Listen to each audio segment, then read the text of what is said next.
C'est dire au monde ce que Dieu a fait en nous, par nous. Amen. Alors je vais très rapidement inviter ici quelqu'un de bien. C'est une sœur merveilleuse. Elle va s'avancer. J'aimerais appeler Vanessa. Est-ce qu'elle peut venir? Est-ce qu'on peut l'encourager? Elle n'est pas très timide, je crois pas. Elle n'est pas timide. Est-ce que tu peux bien l'encourager? Est-ce que tu peux bien l'encourager?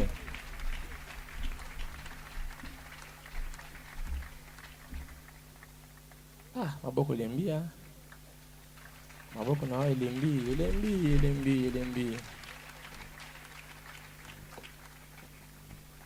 Bonsoir tout le monde. On m'appelle Vanessa Moutoba. Je suis étudiante à l'université de Kinshasa en économie monétaire, en deuxième graduat. Je suis là pour vous partager mon expérience avec le Seigneur. Dès mon bas âge, j'ai commencé à servir le Seigneur. J'étais très zélée dans les choses de Dieu. Et il est arrivé à une certaine époque de la vie, mon père n'avait plus de boulot et tout avait chamboulé. Donc, on devait quitter la maison qu'on avait et les avantages qu'on avait et on s'est retrouvé main vide. Alors, il s'est fait qu'on était tellement accablés par cette tristesse, on s'est révolté contre nos parents. Mais avant tout, moi, j'ai gardé toujours cette force-là de servir le Seigneur. Et il s'est fait que j'entendais déjà des rumeurs sur mes encadreurs et mes formateurs que ce qu'ils nous enseignaient, ils ne mettaient pas ça en pratique. Mais je me disais que c'était seulement des rumeurs et ça allait passer. Et un jour, moi-même, j'ai été butée à ce problème où j'avais vu une sœur que j'aimais beaucoup et je l'ai vue dans des choses qu'elle-même, elle nous interdisait, qu'elle était en train de faire. Et depuis ce jour-là, je m'étais dit, moi, en tout cas, avec le Seigneur, c'est fini parce qu'il n'est pas puissant, il n'est pas capable de nous donner la force de vaincre les péchés.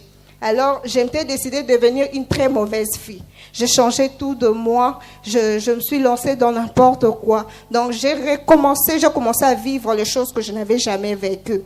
Et il s'est fait que pendant que j'étais en train de vivre ces choses, j'ai commencé à plaire à mes amis. Je cherchais maintenant à plaire à mes amis parce que tous ceux qui m'entouraient ne voulaient plus venir chez moi parce que moi, je pensais qu'ils m'aimaient pour ce que j'étais, mais or, ils m'aimaient pour les avantages qu'on avait. Alors, je m'étais dit que je veux commencer à plaire à mes amis, à plaire aux gens, pourvu que j'ai un peu de considération de leur part. Et quand j'ai commencé à faire cela, je n'avais pas la paix en moi. Je n'avais pas la paix en moi de vivre dans des rivalités, de vivre dans l'impudicité. Je me suis lancée dans les copinages. Et quand j'ai commencé à vivre dans cette vie, une voix était en train de me dire toujours, Vanessa, c'est pas ta vie. Mais moi, je m'entêtais à faire toujours. Je m'entêtais à vivre dans cette vie-là. Alors, après un jour, il y avait proclamation à l'école. J'étais encore aux humanités. On a proclamé et j'avais fait vraiment de très mauvais résultats. Je pouvais faire 70%, 80%. Je me suis retrouvée dans 40%. Et j'étais vraiment déçue de moi-même. Et je m'étais dit que je me demandais au fait comment je vais sortir de cette situation. Et pendant que j'étais en train de me poser cette question-là, je me suis dit que je devais trouver un divertissement pour un peu me calmer. J'allume la télé, je vois un pasteur qui part. Je me dis, encore un pasteur, on va aller là-bas et il n'y aura encore rien de bon. Je m'étais dit en moi-même que je vais quand même essayer. Je me posais toujours la question, et si Jésus revenait? Et ma famille alors? Et je regardais ma famille, je ne voyais qu'il n'y avait que ma mère qui avait pu rester dans le mariage.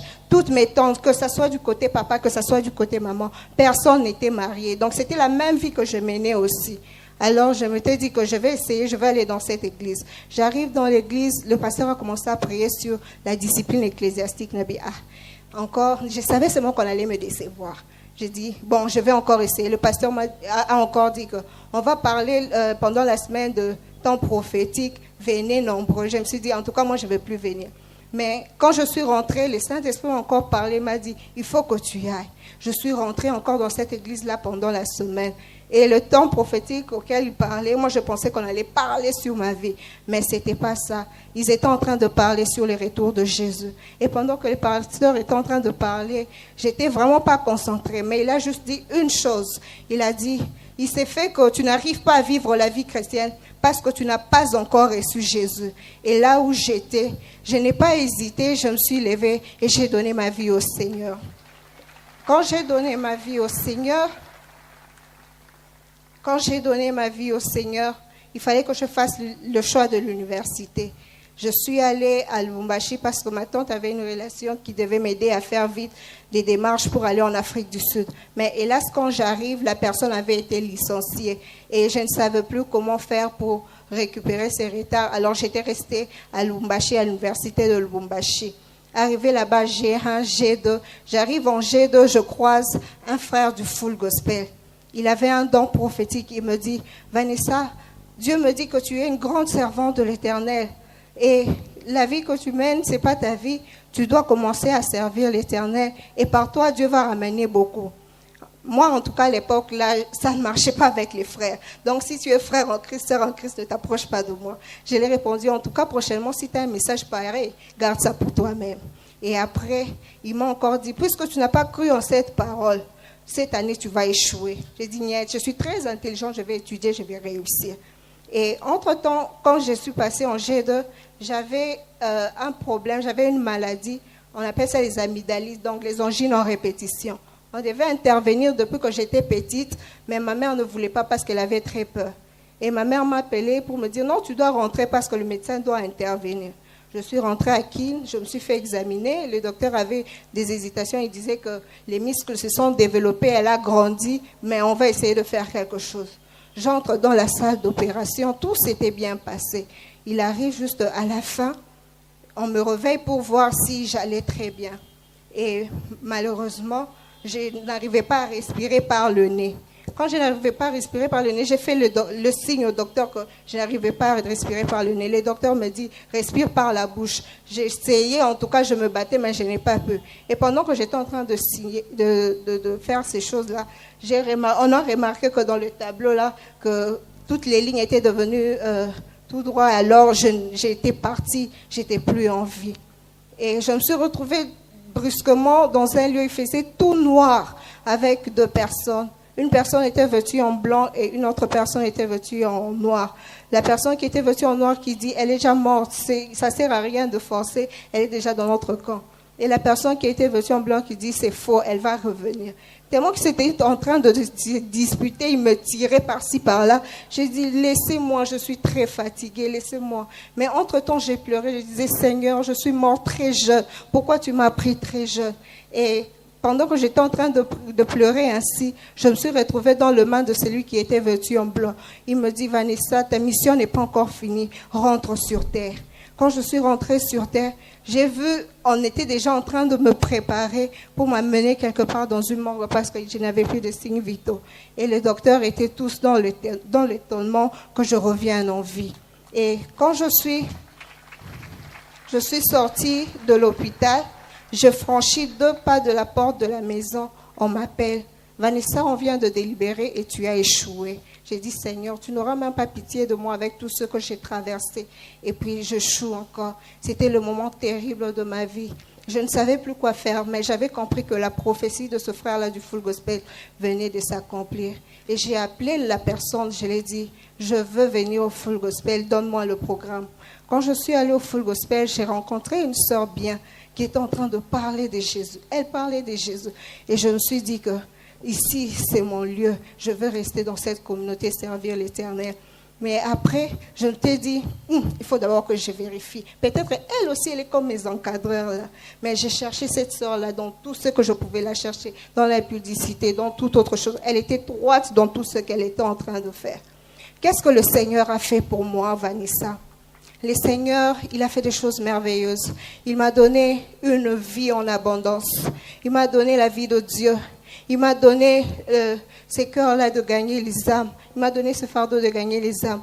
Nous qui avons la peur autrefois on ne se mariait pas chez moi. Aujourd'hui, je vois toutes mes sœurs qui sont mariées. Et dernièrement, par la grâce de Dieu, je n'ai jamais évangélisé à ma mère. Je n'ai jamais parlé de Jésus. Mais ma mère a vu Jésus en moi. Par mon comportement, j'ai ramené ma mère au Seigneur. Et qu'est-ce que Jésus a encore fait dans ma vie? Jésus m'a donné une vie remplie de foi, de telle sorte que tout le monde ici peut abandonner Jésus. Moi, je n'abandonnerai pas le Seigneur. L'année passée, pour ouvrir une parenthèse, je suis allée dans le bureau d'un assistant. Et cet assistant-là, on devait travailler avec lui quelques exercices. Il s'étonne, il s'exclame, il dit, c'est toi Vanessa Mutoba? J'ai dit, oui, c'est moi Vanessa Mutoba. Il y a un problème. Oh non, parce que tous les étudiants et les assistants qui viennent dans mon bureau ne cessent de parler de toi. Toi, tu dis que tu ne veux pas vivre dans le copinage. Toi, tu es qui? Tu es la fille d'un président? Tu es la fille d'un ministre? Je dis non, je ne suis pas la fille d'un président, je ne suis même pas la fille d'un ministre. Et alors, pourquoi tu dis que tu ne veux pas vivre dans le copinage? Toutes les sœurs avec qui vous voyez même qu'ils prient à 12 heures ici, on est avec eux, au staff à Canada. Maintenant, toi, tu veux nous montrer quoi? J'ai dit bon. Pendant qu'il était en train de parler, j'ai senti en moi une colère. Je me dis non, je ne veux pas sortir comme ça. C'était à l'époque où on était en train de parler de l'ambassadeur du Christ. Avant de sortir, je lui regarde, je dis, oui, c'est vrai que mon père n'est pas président. C'est vrai que mon père n'est pas ministre. Mais moi, je suis ambassadeur du Christ. Quand je suis sortie de son bureau, et il y a un ami qui est venu me signaler, il a dit, on s'est ligué contre toi. On a dit que toi, cette année, tu vas échouer. Et dans l'auditoire, dans la salle d'examen, personne ne va te montrer des réponses. J'ai mon sourire, j'ai dit, je suis full gospel. Donc, même si vous ne me donnez pas les réponses, c'est Jésus qui va décider. Alors, il s'est fait une semaine. Ils ont vu que, dans la salle d'examen, ils ont vu que je ne demandais pas des réponses et je donnais à personne des réponses. Et puis, ils sont encore venus me conscientiser. Ils ont aussi la réponse de Okozwa, Tezelo Komona. Je dis, ok, ce n'est pas un problème. Mais quand j'ai fini, j'ai pris 3 jours de retraite. Je suis allée invoquer mon Dieu. J'ai dit, Seigneur, eux, ils ont dit, mais toi, qu'est-ce que tu dis? Si je ne suis pas dans toutes ces choses, si je ne suis pas dans la compromission, c'est parce que je sais que tu y as formé de projets de paix pour moi. J'ai non de malheur. Je sais que je vais réussir. Mon avenir est rempli d'espérance. Je ne limiterai pas ma vie ici au campus. Alors, on a fini les examens. J'étais à l'église ce jour-là, je sors seulement du culte comme ça et j'entends mon téléphone sonner. Vanessa, ton Dieu est puissant, tu viens de réussir. J'étais tellement contente et c'était pas mes amis qui m'appelaient, mais c'était ces gens-là qui me demandaient de me compromettre. C'est eux qui ont vu Jésus en moi. La dernière chose que Jésus a fait de moi la femme la plus heureuse sur terre. C'est cette femme-là, quand il y a des difficultés, quand il y a des problèmes, je n'ai qu'une seule solution. Fléchir mes genoux devant la face de l'Éternel et l'invoquer. Je vous remercie. Merci pour votre attention et que Dieu vous bénisse. Est-ce que tu peux bien acclamer le Seigneur? Il dresse une table devant moi en face de mes adversaires.